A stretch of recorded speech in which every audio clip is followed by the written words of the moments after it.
د بلخ د ټولګټو چارو ریاست له بودیجې د 14 میلیونه افغانیو په لګښت د مزار شریف شبرغان لوی لارې د بیا رغونې چارې پیل شوې.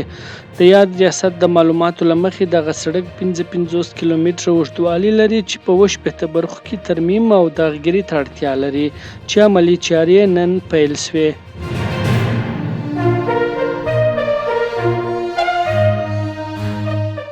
د بهرنیو چارو سرپرست وزیر په کابل کې د متحده عربي اماراتو له سفیر عیسی سالم الظاهري سره لیدلي دي. د بهرنیو چارو وزارت د مرستیالو بیان پر خپل ټویټر پاڼه لیکي چې په دې کتنه کې د دواړو هیوادونو پر بیلابیلو سیاسي او اقتصادي برخو کې د سرپرست حکومت او متحده عربي اماراتو ترمنځ د اړیکو د لا پیاوړتیا او افغاني ټولنې زیانمن شوو برخو ته د بشري مرستو د لیږد په اړه خبرې شوې دي.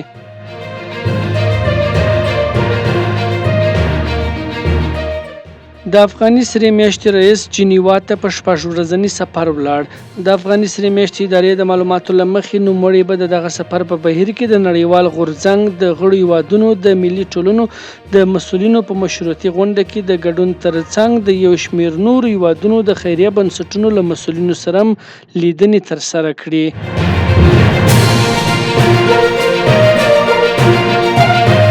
افغان لامبو وهونکي په هیمنوري د اسیایي لوبو د لامبو وهلو سیالي په پری سټایل کې تاجکستان او ټي اس ال او برسټ سټروک سټایل کې قطر، پاکستان او مالدیپ ته ماتې ورکړه.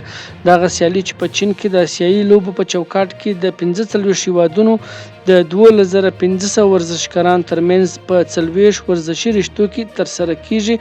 افغان لامبو وهونکي پکې بریا خپله کړې ده.